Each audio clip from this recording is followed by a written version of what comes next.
This video is brought to you by Miniature Market. Thousands of board games, discounted prices, miniaturemarket.com.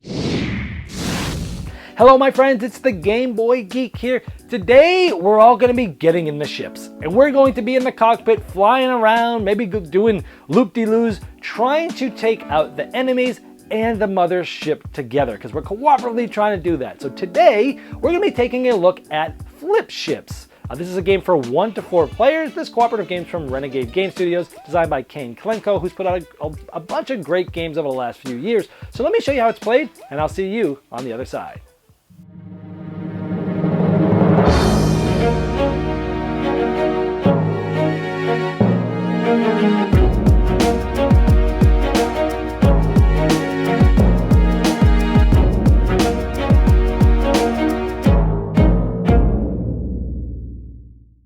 Here we have flip ships set up for 4 players. Over at the end there's 8 enemies and a mothership that you'll be trying to kill throughout the entire game. The object is to get rid of all enemies in the entire deck and reduce the strength of the mothership down to 0 before your city's strength gets down to 0. Now starting with the first player here with the ship, they're going to take their 2 active ships here now, and they're going to be able to flick these to try to defeat enemies. Turn order is going to go blue, red, green, yellow for this first round, and everyone here is going to have 2 ships. Each level 1 ship also has a special ability depending on its color. These are randomly assigned, and if you play with less than 4 players, there'll be less than 4 cards out there. Now as you can see, close to the edge of the table is the atmosphere up to that first red line, and as we go up we get through different spots in space, and way up top is where all those enemies start for the game. Now this is very close to the edge of the table, and you're going to flip your ships, flick them off the edge of the table. So if this was the edge of the table, this would be hanging off the edge here, or you can use this launch pad if it's easier, and then you would hold this like this and you'd be able to flick it off the launch pad. For example, this would be right near the edge of the table, and then you would flick it like that and it would go. Now the ship must flip and rotate at least once, and it must get past this atmosphere. If it does not get past the atmosphere, you can put it back on the launch pad or the edge of the table and flick it again.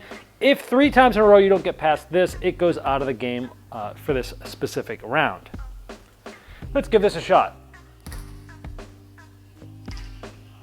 Oh, look at that. It's landing on that enemy. And let's say after my second shot it looks like this. Now, if it's just touching a card, it's not killing it. But as long as it overlaps even a little bit, it can kill it. It can also kill 2 ships at once. Now when these cards are placed, there is a little card here that you can measure out when they're first placed, and you use it like this to space it out like that if you want. So it's about a ½ inch, but it's possible that 1 ship could kill more than 1 enemy. Then once this player's flicked all their ships, they're going to resolve the attack. So if they have killed these, then essentially these 2 ships would come back in the docking bay, and these cards would get removed from the game. Now, there's a couple of things to keep in mind. There's a few special abilities. This one is a shield.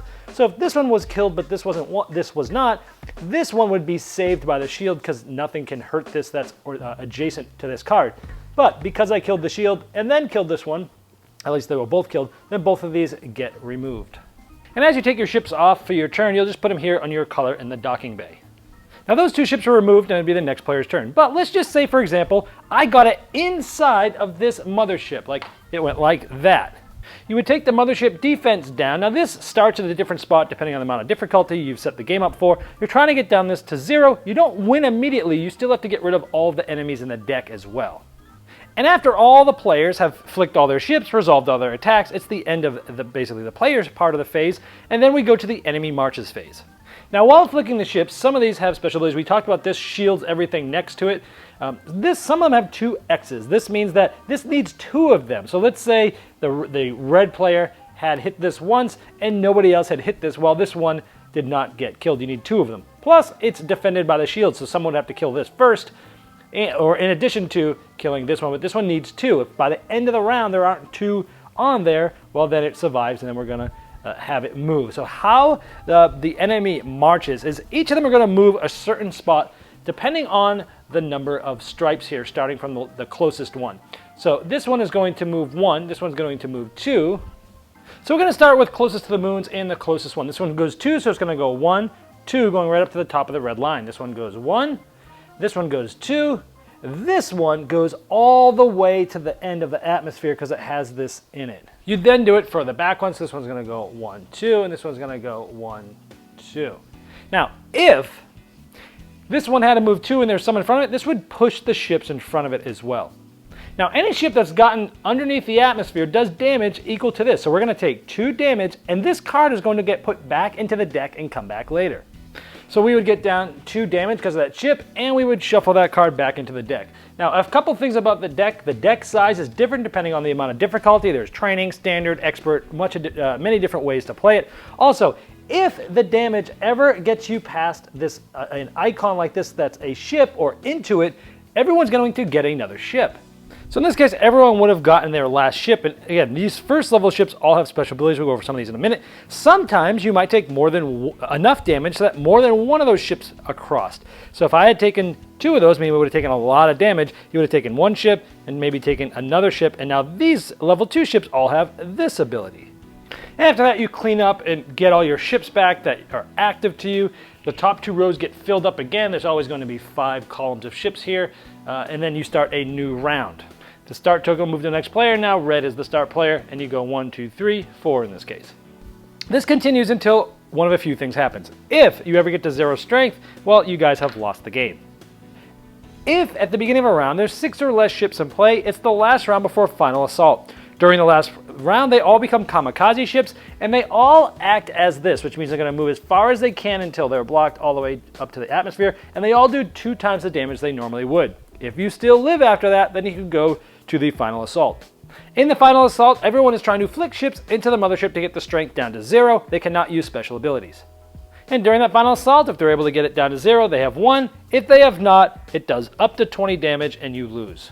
Now let's look at some of the special abilities. For the level 1 ships here, if you do not land on an enemy, you can shoot it. So this is sort of the side card of the placement card, and you put this up against your ship, and if it touches the enemy, it can actually shoot it and kill it. If you attack the mothership, you mark it as hit, and then you get to reflip that ship. If you land on an enemy ship, you may attack an adjacent one instead of the one you've landed on. Or if you land on a moon space, you may attack any enemy in that row. And those moon spaces are essentially the ones that are up on the side of the board. And the second level ones, you can destroy enemies that are shielded and ones that require 2 hits with just a single hit. Or if you don't land on an enemy, you can shoot 1 long card length. That's essentially using this long card length here with the targeting computer. And if you don't land on an enemy, place the launch pad where your ship landed and flip 1 time at the mothership. It's kind of cool. And then you can reflip your ship 1 time. So things like that. All right, well, there is flip ships. So first, let me tell you about the things I liked about the game. I typically like cooperative games, but I usually am not really big on dexterity games. So that's sort of the perspective I'm coming from. Like co-ops, I don't really care about dexterities. But let's see how I think about this now. I like the dual goals in this game. I like how you're trying to take out both all of the enemies, but at the same time, you're also trying to take out the mothership, and you're trying to get both of those things done towards the end, and it's a good mix of what you're going to do. I mean, this is a light strategy game, but I liked how you had different avenues that you could possibly go down. The Space Invader-like mechanism is cool. At the end of the round, the ones you haven't done are going to move depending on where they are. I like how they're coming down. You're shooting them up. They're coming down. They're getting close to the atmosphere. It's sort of fun to feel that tenseness of them coming down. It's like, man, if we don't get this guy this time, he's going to come all the way down and we're going to get some damage. And this one, oh, this one has a shield. We have to go with this one. And I like the aspect. This is a very light game, but there's definitely some strategy involved when you mix both what's coming up, what's there in front of you, the mothership, the special abilities on your ship. So it is light strategy, but I think there's good decision making to do it. And I love that Space Invader-like mechanism. And I like that, you know, the now versus later. Do we let these guys go by because we want to get the motherships, or because we have the special ability that will help us do a bunch to these other ships, but these ones are really going to hurt us? So I like that there was some good thinking between now versus later. And so it's a good mix between sort of the co-op and the dexterity aspect, because there is that strategy. Yes, I mean, when it comes down to it, you're flicking the ships and you're flipping them, trying to get them on there. But at the same time, the people are trying to, you know, talk you into, oh, we'll go with this one, go with that one. Well, you have this special ability, you can do that guy later. And there is a good amount of talking about that. I also like that it has a very low barrier of entry because, you know, it is pretty simple. And co-op games tend to have a lower barrier of entry anyway, just because you can kind of learn on the fly, things like that. So this is a good family level, light strategy dexterity game that I thought was fun. Now, cons. Let's talk about things that I might not like, or things to think about. Now, dexterity games clearly aren't for everyone. They're not really for me. I don't tend to really like a dexterity game. So if you don't like dexterity games, this one might not be for you. Now, I did play this with me and another person who don't really care too much about dexterity games and two people that love dexterity games. Well, at the end of the game, and after we played it a few times, both of us that didn't like dexterity games went, it was okay, it was fun. I'd play it again, but it's not one that I just love and want to play all the time. And the two people that love dexterity games went, I'm going to go buy this tomorrow. Because we were, these two people we played at Origins. And so if you like dexterity games, you're going to be inclined to really like this one. If you don't, I don't think it's going to make you like the genre. So with all that being said, I can recommend it to you if you like dexterity games, or if you're into a family game and you want to try it out. It's definitely fun with light strategy, with some decent decision making, but I don't think it's going to make you love dexterity games off the bat. So that's Flip Ships. Thumbs up recommendation for those that I think are inclined to like it. And if you've never even played a dexterity game, this is definitely one to try out, and that is Flip Ships. This video was sponsored by Miniature Market's Review Corner. The Review Corner features podcasts, video, and written game reviews by gamers for gamers. Miniature Market, the online gaming superstore. Thousands of board games, discounted prices. Check them out at miniaturemarket.com.